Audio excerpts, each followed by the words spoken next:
Today we are talking about one of my favorite subjects, and that is Bridgertons. My name is Diana and I own a platform called Better Topics where we regularly help hundreds of couples experience more love, joy and connection and also have a lot of fun. If you don't know what Bridgerton is, it is basically a series of 8 episodes about a couple in the Regency era that they fell in love. They obviously go through some bumps and then at the end they still get married and they still have some issues, but eventually they sort those out. Now, I don't want to give too much away, especially if you haven't seen it, and I don't want to comment the full movie here because that would take us ages. What I wanted to talk about relating to that is the last scene in the last episode, and that is, in this scene, Daphne, the main character, tells something crucial to her husband, and that is that we can choose what type of life to lead. We don't have to let other people influence our relationships and our decisions in life to the point where we forget to live our life because we feel stuck in the past somehow, or we've promised something that at that point made sense, but in today's time it really doesn't make sense and is not even related anymore to the current situation. And I really want to emphasize especially the part where Daphne, one of the main characters, tells her husband in the movie, Simon, that he can choose to love her fully as he does. Nobody else needs to take that decision instead in his place. And that is something that most people today, I think, struggle with. Because we tend to have these beliefs that we have to behave in a certain way in order to show or not show love, or that if we show too much love, then maybe we are too weak, that we are not lovable for some reason. And most of these things usually stem back to early childhood, where we either had to behave in a certain way to be loved by our parents or our carers, or that love was not available to us at that point. And later on in life, we tend to believe that love is not available for us at all and we cannot really find it. But the truth is we can. And all it takes is a decision, which I know it might sound easier said than done, but it is at the end of the day your decision whether you want to love and experience love or not. You should not let yourself influenced by other people because they had their own experiences, they had their own beliefs, and they had their own struggles and demons to fight with basically, and they tried maybe in a way to protect you, but again they had their own experiences. You live in different times, you're a different person, you have different experiences and different things that you've learned or haven't along the years. I mean, this movie, although it's set in the Regency era, it does have a lot of modern twists to it, which I really love about it. And that is that not everyone had to marry for money or position in those times. Although it is highly likely that most of them did, there were quite a few that didn't. Because first of all, they didn't need to, luckily for them, and second of all, because they knew what true love meant and how it feels, and they never wanted to feel anything less. Because similarly in life, if you experience real love at least once, you will never want to settle for anything less than that. I'm not saying that relationships just happen to be wonderful just because you love your partner. No, relationships still require a bit of work to them. But when you love your partner, well, all that work doesn't even seem like work anymore. It's a lot of fun actually. And all it takes, it is a decision.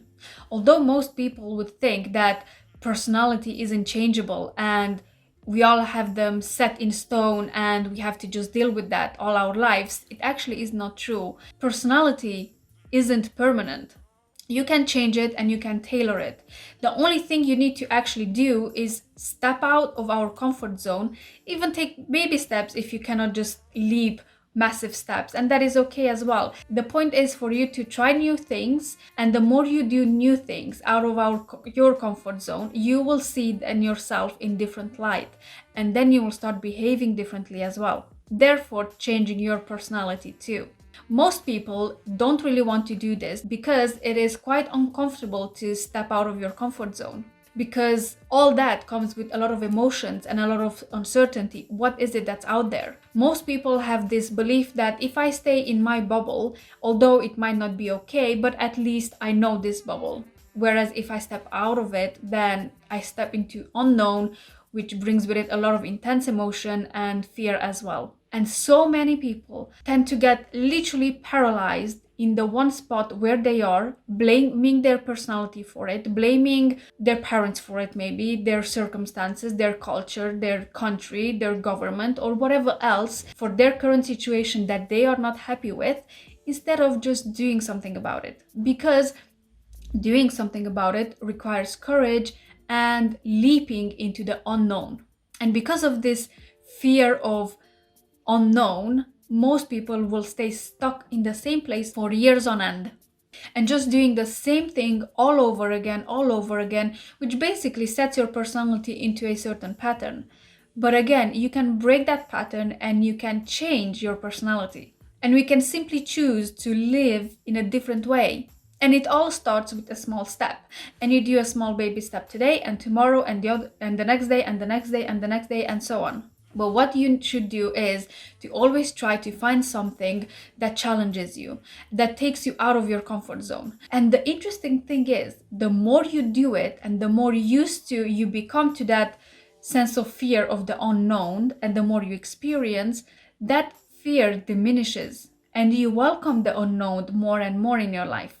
And this is so true, whether in relationship or just generally in life. We can change anything that we want to. Maybe not to the degree that we would like to or to the speed that we would like to, but changes can still happen. I mean, there are so many stories of people that came out of bad relationships, very heartbroken and broken as a person, but still they built up themselves and they still found real love at the end of the day. Or there are people that never thought or dreamt that they will find love in the first place, and they did. I mean, I know I've been single for years before I've met my husband. But once I took the decision that I know who I am, I do love myself, but I still would like to share my life with someone and share that happiness with someone, by doing small things every day to change my personality, I started seeing myself in a better light, and people around me started seeing me in a better light as well. Therefore, I was able to actually attract this amazing person in my life. And now we are married for a few years now. We have an amazing relationship, and all of it because I didn't want to believe that I just have to be married and that's it. I wanted to experience love. I wanted to love and also be loved. There is this belief in many cultures that, especially as a young woman, you have to get married as soon as possible and then all your problems will go away. But that is not true, especially if you don't marry someone because you love them. Marriage to someone who you don't love will actually create a lot more problems and a lot of frustration over the years. Therefore, I think it is best to just decide for yourself what is it that you want. Don't take all the stupid beliefs that other people have in your life just because they have them and because they believe that for their whole life. Look at their life. Are they really happy in their life and relationship? If yes, then they must have some beliefs that make their life happy. Whereas if they are not, and most of times it will be quite obvious whether they are happy or not in their relationship, then don't take those beliefs on. Do not listen what those people say. At the end of the day, only you know what you want. You know what's in your heart. And you know how much love you can offer to other people and how you like to be loved. Therefore, all it takes to this is a decision. A decision whether you want to experience real love or not, and a decision whether you do want to improve yourself and change your personality really. Because it is doable. It is simple, although might not be easy, but it is quite simple. You just have to take small steps every day and doing new things every day. And you can start by loving yourself first. If you start loving yourself every day a tiny bit, you will see that after a while, you will truly believe that you deserve true love and you will not accept anything less, even if that means to be single for years maybe. But again, experiencing or not love, that is our choice at the end of the day. It all reduces down to you actually taking the decision that you definitely want a great relationship. And then if you're in a relationship already, your partner either will change together with you, or you will see that you will go on separate ways somewhat naturally because you're not compatible anymore at all. But that would just leave you open to find the perfect partner for you and experience that great relationship. And that decision, as Daphne says, cannot be up to anyone else. It can only be up to you, because at the end of the day, it is your life that you have to decide for. Although there are many people that would like other people to decide for them, to take out that fear of decision, still at the end of the day, you will never be happy unless you take the reins of your life and decide what is it that you want to experience in life, and decide whether you want to experience love or not. Who knows, maybe you just don't want to. Although I doubt it, because again, if you experience it at least once and at least a small portion of it, you will definitely want more of that in your life.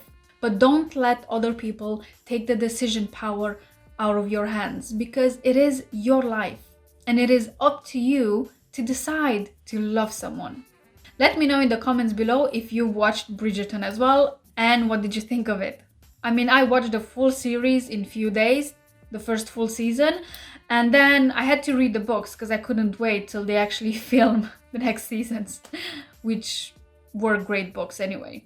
If you like this video, make sure to hit the like button, subscribe, and share it with your friends.